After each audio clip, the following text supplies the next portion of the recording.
In order to call it a bedroom, it has to have a closet. No, okay.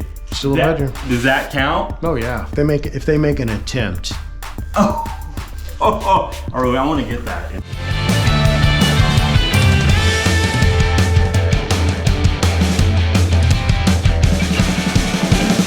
I'll pull up in my car. I mean, the appraisal starts like right now. Coming into the house, we want to make sure where the change of flooring that there's no trip hazard in that location. That would be a safety issue if there was. We're obviously in the living room area first. We're just generally looking at the overall condition. We can kind of conclude that it looks like we have new interior paint. We have the trim has been painted. It appears that the flooring has been refinished, at least within the last year, and redone. Do you have to jump on the floor or anything like that? No? We don't have to. Is there any litmus test? Okay. So here we are in the kitchen. Okay. Always come up to the sink and make sure that the water works. I like to make sure that there's hot water in a house. That goes to a livability condition. We're looking at the receptacles, as you notice in the kitchen area. This receptacle is a GFI receptacle. So we like to make sure that the appliances work. Okay. So that's hot, so obviously it works. We push the start button on the dishwasher to make sure that it works as well. And we'll check to see if there leaks or anything. Any type of leaks. There is a garbage disposal, which is good. So for those of you watching, on the finance side, different types of mortgages have different types of requirements for the appraiser. So what Carrie's saying here is that the person buying this house is using a conventional mortgage loan to finance the property. So Carrie then will implement the rules and regulations that are tagged to or, or connected to a conventional loans requirement for an appraiser. If it's a different type of loan, like a VA loan for someone in the military that's using their VA eligibility, the VA has a different set of rules for appraisers.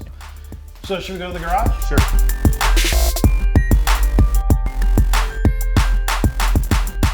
So not every house has a garage. This one does, obviously. So what we would look for here is just to make sure that it's structurally sound. Coming from the house into the garage, there's a landing that's made out of wood. There is access to the crawl space in this particular house. So what are we looking for in the crawl space? Let's just go into that just a little bit. We're just trying to make sure that there's no standing water, right? Because if there was standing water, that would create a hazard. Right, there'd be moisture that could damage the foundation and mold. Yep. It could be the introduction of mold. We want to make sure that there's no varmints living in the crawl space. And how do you make sure that? Well, you can typically smell them. So obviously there is a crack in the concrete of the garage. So in this particular case, it looks like this concrete's been here quite a while. It's probably had a lot of traffic from a vehicle.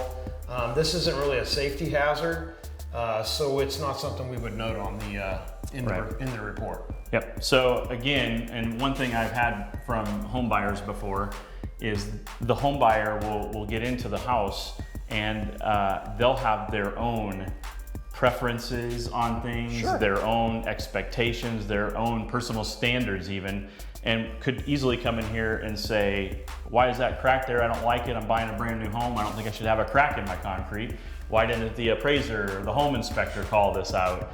And there's just, it's interesting to be able to get some clarification here from Carrie that stuff is not always required by an appraiser or even a home inspector for that matter.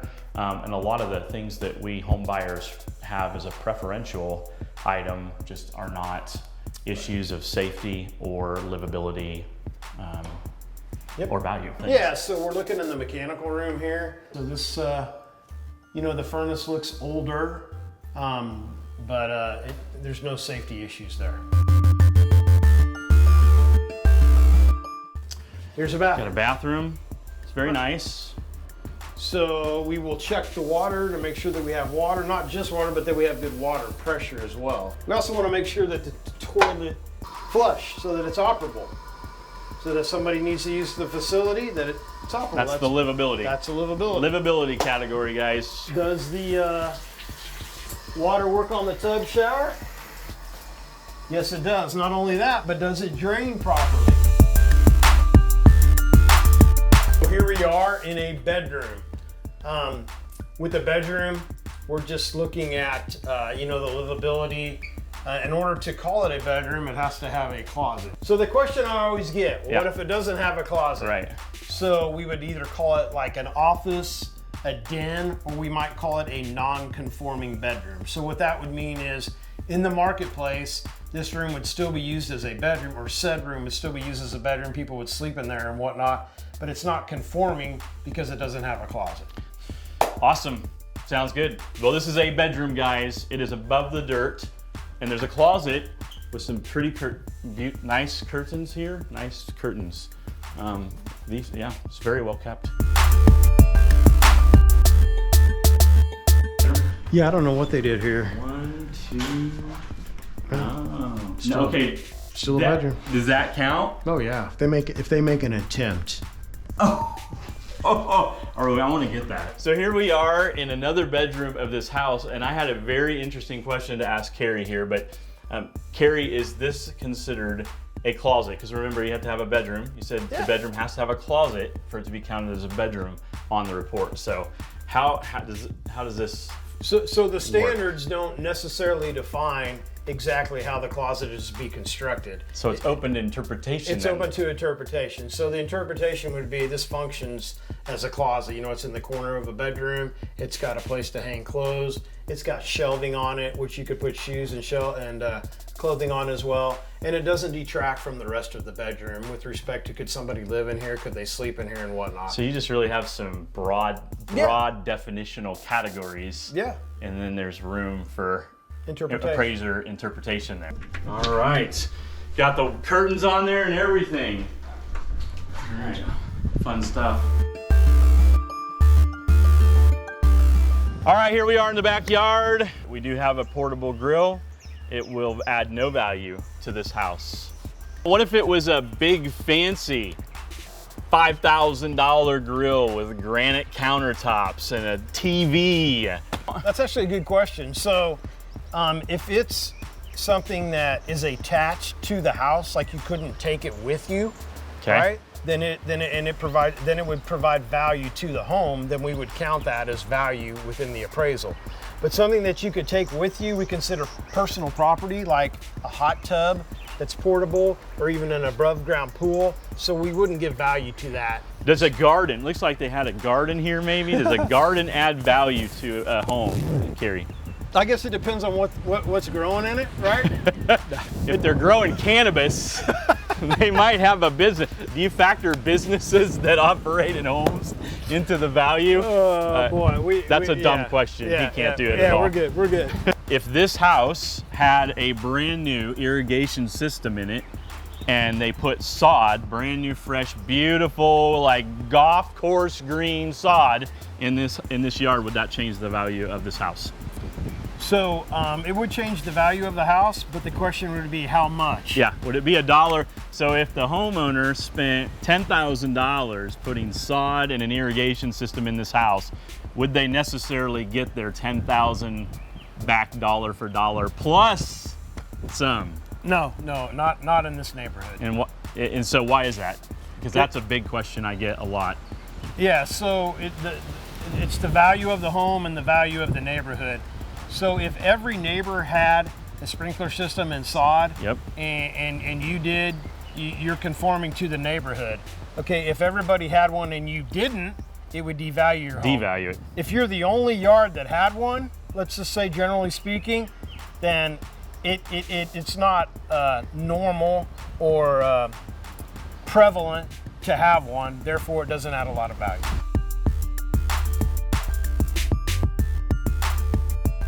So we are finishing up our awesome video tour with Carrie here, and he is a very fine appraiser, I might add. But I'm gonna ask him a few more questions here as we finish, because I got a couple questions in, Carrie, from some people online. Here's one question.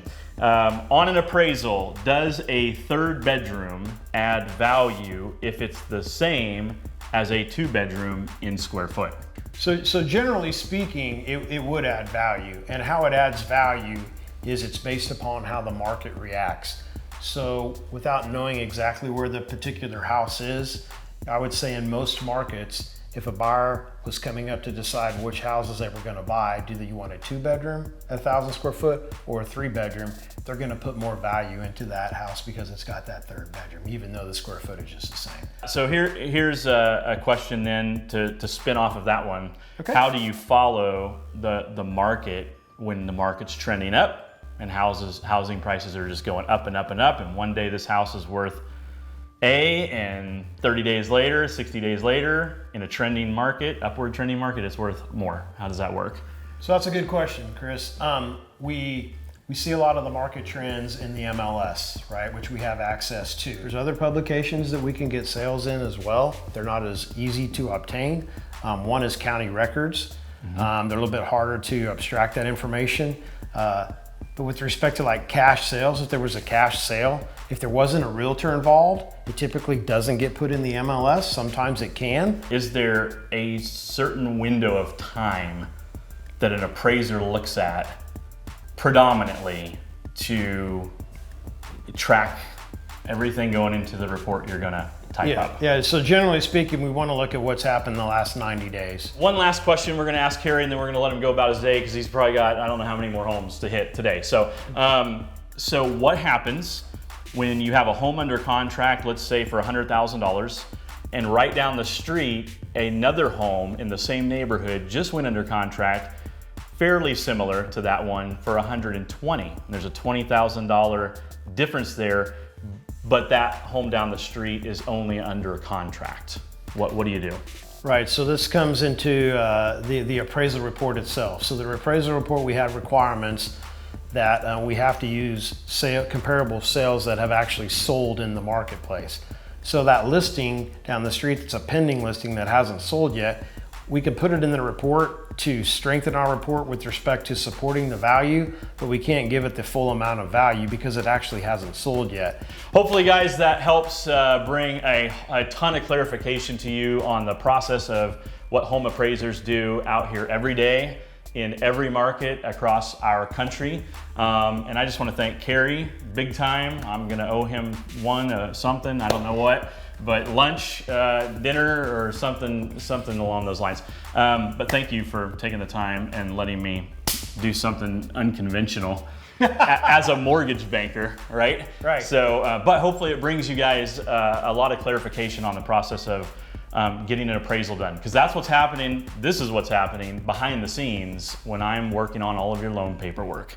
So anyhow, like and subscribe to this channel, and we are going to just talk about how to finance real estate over and over and over again, and probably some other things along those lines as well. So have a great day. Thank you, Carrie. Awesome, thanks. Nice hat.